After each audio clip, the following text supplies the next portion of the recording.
नमस्कार, आप देख रहे हैं बेस्टक। मैं रजत देवगन। हफ्ते के पहले कारोबारी सत्र में बाजार हो गया रॉकेट। इतनी जोरदार खरीदारी जिसकी किसी को उम्मीद नहीं थी। वन वे ट्रैक पे दौड़ते चला गया मार्केट और मंदी करने वाले बुरी तरीके से फंस गए। मल्टीपल ट्रिगर्स थे मार्केट के पास आज और सबके सब थे पॉजिटिव। सबसे बड़ा ट्रिगर भारत और पाकिस्तान के बीच में सीज फायर हो गया। दूसरा बड़ा ट्रिगर चाइना और यूएस के बीच जो ट्रेड वॉर सिचुएशन बन रही थी वो खत्म हो गई। दोनों ही देश ट्रेड टैरिफ्स पर सहमत हो गए। तीसरा बड़ा ट्रिगर रूस और यूक्रेन के बीच में भी युद्ध विराम हो सकता है। दोनों ही देश बातचीत के लिए तैयार हो गए हैं। रूस ने यूक्रेन के पास ये प्रस्ताव भेजा है कि सीधी बातचीत करें। बस ये तीन ट्रिगर्स और market boom boom. BSc listed कंपनियों का मार्केट कैप 16 लाख करोड़ रुपए से ज्यादा चढ़ गया आज सिंगल ट्रेडिंग सेशन में। इतनी जोरदार खरीदारी हुई। निफ्टी पे एक इंपॉर्टेंट लेवल था 24,600 का, वो एक रेजिस्टेंस की तरह काम कर रहा था। आज वो टूट गया पहले ही घंटे में। ट्रेडर्स ने उसके बाद तो लपक लिए सौदे। मंदी करने वालों के सौदे कटते चले गए। दिन भर शॉर्ट कवरिंग हावी हो गई मार्केट पे। बहुत बुरी तरीके से ट्रैप हो गए मंदी करने वाले। फिर निफ्टी ने आज का जो हाई छुआ है वो 24,944 के लेवल का छुआ है। इंडिया विक्स पे लगभग 15% की गिरावट देखने को मिली और एडवांसेस आज के सत्र में इतने जोरदार थे। चढ़ने वाले संख्या जो है निफ्टी के शेयर्स उसमें 48 चढ़े हैं और गिरने वाले मात्र 2। और ऐसे ही एनएससी यानी कि ब्रॉडर मार्केट्स पे चढ़ने वालों की संख्या 2614 और गिरने वाले हैं 329। आज गिफ्ट निफ्टी बता रहा था कि 471 पॉइंट्स के आसपास तेज खुल सकते हैं। हम खुले 412 पॉइंट्स ऊपर 24,420 के लेवल पे। उसके बाद एक डिप आया, पता नहीं कब आया, 24,378 का लो टेस्ट किया, लेकिन बाजार में तो लपके ही गए थे ना सौदे। एक तरफा चाल बनी है और पहले ही घंटे में आप 24,700 के लेवल को के पास पहुंच गए थे। इतनी स्ट्रॉन्ग खरीदारी थी। रेजिस्टेंस लेवल आपने पहले आधे घंटे के अंदर ही तोड़ दिया था। और आज के दिन उसके बाद जो भागना शुरू किया है तो 24,600, 24,700, 24,800, 24,900 सब लेवल, सब स्ट्राइक्स पे कॉल राइटर्स हटते चले गए। आज के दिन का हाई है 24,944, क्लोजिंग आई है 24,924 के लेवल की। 916 अंक निफ्टी एक सिंगल ट्रेडिंग सेशन में ऊपर है, 3.82%। इसके अलावा निफ्टी बैंक 1,787 पॉइंट्स ऊपर है, 55,382 के लेवल पे हुआ है बंद। सेंसेक्स 2,975 अंकों की छलांग लगा गया, 82,429 के लेवल पे हुआ है बंद। 3,000 पॉइंट सेंसेक्स एक सिंगल ट्रेडिंग सेशन में ऊपर। निफ्टी के जो टॉप गेनर्स थे, देखो गिरने वाले तो हैं 2, तो ऐसा तो होगा ही कि फिर परसेंटेज टर्म्स में तो धमाका ही होगा आज। तो निफ्टी के गेनर्स में अदानी एंटरप्राइजेस 0.8% ऊपर, इन्फोसिस 7.5% ऊपर, श्रीराम फाइनेंस, ट्रेंट और विप्रो 6% से 7% ऊपर। ये बड़ी बड़ी कंपनियों के स्टॉक्स हैं जो आज 6% 7% चढ़ गए हैं। लूजर्स में इंडसइंड बैंक और सन फार्मा 3% से 3.5% गिरे।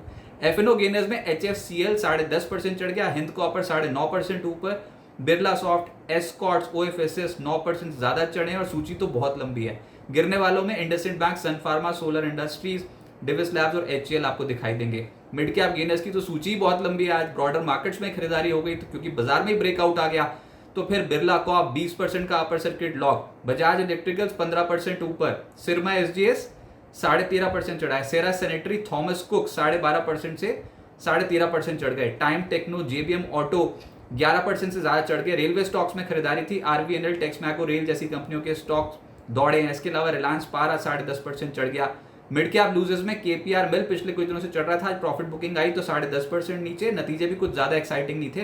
फिर जिंदल वर्ल्ड 8% नीचे। आज डिफेंस कंपनियों के स्टॉक्स में मुनाफा वसूली थी जिसमें पारस डिफेंस 5.5% नीचे आया और ज्योति लैब्स और एरिस इन स्टॉक्स में भी गिरावट देखने को मिली। सेक्टर स्पेसिफिक खरीदारी चौतरफा थी। सबसे ज्यादा तेज हो गया आईटी, ओएफएसएस 9% ऊपर, दिग्गज कंपनी इन्फोसिस 7.5% ऊपर, कोफोर्ज का शेयर 7.25% चढ़ गया, परसिस्टेंट, एलटीआईएम बूम बूम। फिर मेटल स्टॉक्स, ये जब भी कोई चाइना से कुछ खबरें निकल के आती है ना तो उसका एक इम्पैक्ट पड़ता है और अब तो चाइना सहमत हो गया है यूएस के साथ टैरिफ स्ट्रक्चर पे, तो उसका एक इम्पैक्ट है। मेटल्स में Hind copper, steel authority, NALCO, Vedanta, Hind zinc 6.5% से 10% चढ़ गए। एनर्जी स्टॉक्स में तेजी आई जिसमें रिलायंस पावर, आइनॉक्स विंड, सुजलॉन, त्रिवेणी टर्बाइन, अदानी सोल्यूशंस 8% से 10.5% चढ़ गए। अदानी ग्रुप के स्टॉक्स आज बहुत तेज चले हैं। फिर रियल एस्टेट में रेमंड, सोभा, डीएलएफ, गोदरेज प्रॉपर्टीज, प्रेस्टीज जैसी कंपनियों के शेयर 6.5% से 8% ऊपर थे। फाइनेंशियल्स, बैंकिंग, यहाँ पर तेजी ज्यादा देखने को मिली थी। हाई बीटा नेम्स बहुत ऊपर आ गए। फाइनेंशियल्स में REC, PFC, Shriram Finance, HDFC, MC, Jio Financial 6% से 7.5% चढ़ गए। निजी बैंक में आरबीएल बैंक 5% ऊपर। फिर दिग्गज एक्सिस बैंक और आईसीआईसी बैंक के शेयर 4.5% चढ़े। आईडीएफसी, फर्स्ट बैंक और बंधन बैंक में भी तेजी आई। सरकारी बैंक्स में भी आज लोअर लेवल से एक पुल बैक आया जिसमें IOB, central bank, bank of Maharashtra, PSB, UCO bank, जहां नजर डालो वहां पर हरियाली थी। ऑटोज तेज थे जिसमें एक्साइड, बजाज ऑटो, मदरसन, अशोक लेलैंड और एमएनएम जैसी जो कंपनियों के स्टॉक हैं यहाँ पर तेजी देखने को मिली। और इसके अलावा सीपीएससी सरकारी कंपनियों में एसजेवीएन सबसे आज चला है 8.5% के आसपास, फिर एनबीसीसी 8% चढ़ा है, एनएचपीसी, एनएलसी इंडिया, एनटीपीसी, इन सब स्टॉक्स में तेजी देखने को मिली। अगर आप समझते हैं कि इस मूव को कैप्चर करना आसान था तो जी नहीं। शुक्रवार के सत्र में किसी को नहीं पता था कि इतनी स्ट्रॉन्ग खरीदारी हो सकती है सोमवार के दिन, लेकिन ऐसे मल्टीपल ट्रिगर्स आ जाएंगे जो बाजार पे हावी हो जाएंगे तो फिर तो जो सोच है वो बिल्कुल विपरीत हो गई और सौदे पलट गए। आज ऐसी मार्केट थी, बहुत तेजी वाले सौदे एकदम से मार्केट पे आ गए। अब आगे क्या होगा? देखिए बाजार पे तेजी तो बन गई, आज के सत्र में इतनी जोरदार तेजी, और कभी कभी देखने को मिलता है जब इंडाइसेस ही, जो मेन इंडाइसेस हैं निफ्टी, सेंसेक्स, यही आपके 3.5% 4% ऊपर चले गए हों। एक साथ कई पॉजिटिव ट्रिगर्स बाजार पर हावी हो गए। भारत पाकिस्तान के बीच में सीज फायर, फिर यूएस चीन में टैरिफ पर सहमति बनी, रूस यूक्रेन में युद्ध विराम पर बातचीत होगी, तो फिर आज मंदी करने वाले बिल्कुल बैकफुट पे थे, मतलब अटेम्प्ट ही नहीं कर रहे थे कोई अपना सौदा नया बनाने का। और ऊपर से जो सौदे थे वो भी कटते चले जा रहे थे। ओपन इंटरेस्ट देखो कितनी सिग्निफिकेंट तरीके से आज के सत्र में कॉल राइटर्स का घट गया, 24,600 के ऊपर निफ्टी पे ब्रेकआउट हो गया। कॉल राइटर्स बुरी तरीके से फंस गए, मंदी करने वाले ट्रैप हुए और सौदे काटे उन्होंने। बहुत संस्थागत निवेशकों के की जो खरीदारी हो रही है वो तो ऊपर से और बूस्टर डोज है मार्केट के लिए। अब क्या होगा कि गिरावट जो है उसमें, कोई भी गिरावट अगर आई तो, वैसे तो कोई गिरावट इतनी सिग्निफिकेंट एक्सपेक्टेड नहीं है, लेकिन क्योंकि आप बहुत एक तेज गति से चले हो एक इंट्राडे में, तो अगर कोई गिरावट आती है तो वो खरीदारी का मौका होगा।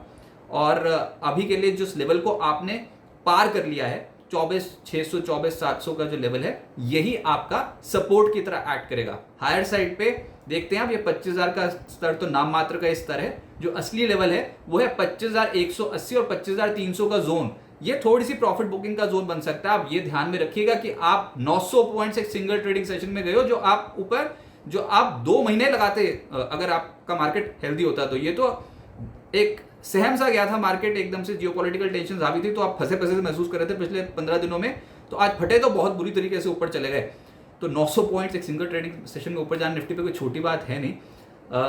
थोड़ा कॉशियस रहिए इन लेवल्स पे। हम यही बोलते हैं कि डिप्स में खरीदारी करिए, डिप्स में खरीदारी करिए, लेकिन इस बार एक रेंज बाउंड मार्केट का एक ब्रेकआउट आया मार्केट को। अब जो नेक्स्ट लेवल है वो 25,180 से 25,300 का रहेगा। सपोर्ट 24,600 24,700 जब तक बरकरार रहता है तब तक सब कुछ बढ़िया। मिड कैप शेयर्स अभी तक उतने स्ट्रॉन्ग नहीं चले हैं, अब उनकी बारी भी आ सकती है। आज ब्रॉडर मार्केट में खरीदारी थी, लेकिन मिड कैप्स का पोटेंशियल बहुत ज्यादा है। लार्ज कैप्स पहले लपके जाते हैं, संस्थागत निवेशक जो है पहले लार्ज कैप्स में खरीदारी कर डालते हैं, उसके चलते मार्केट एक इंपॉर्टेंट लेवल पार कर जाता है। तो आज वो लेवल पार हो गया। यूएस के साथ अगर भारत की अब ट्रेड डील हो जाती, चाइना के साथ अगर यूएस कर सकता है ट्रेड समझौता ये टैरिफ्स पे, तो फिर भारत के साथ तो ट्रेड डील होना लगभग तय है। अब देखते हैं उसकी अनाउंसमेंट कब आती है, वो बाजार के लिए अगला बड़ा ट्रिगर। कल भारत में सीपीआई महंगाई के आंकड़े आ जाएंगे अप्रैल महीने के, वो आएंगे बाजार बंद होने के बाद, तो वो भी एक और ट्रिगर। लेकिन जो आज मेन ट्रिगर था ना, वो तो था ये जियोपॉलिटिकल टेंशंस का कम होना और सीज फायर भारत और पाकिस्तान के बीच में, और उसके बाद फिर सोने पे सुहागा ये कि यूएस और चाइना के बीच में टैरिफ वॉर को लेकर बातें जो वो खत्म होती हुई नजर आई, और रूस यूक्रेन भी तैयार हो गए हैं। तो इतने सारे ट्रिगर्स एक ही जगह पे अगर आप आ जाएं तो फिर बाजार तेज होगा, लेकिन इतना तेज हो जाएगा ये किसी को नहीं पता था। अब थोड़ा शांति से काम कीजिए।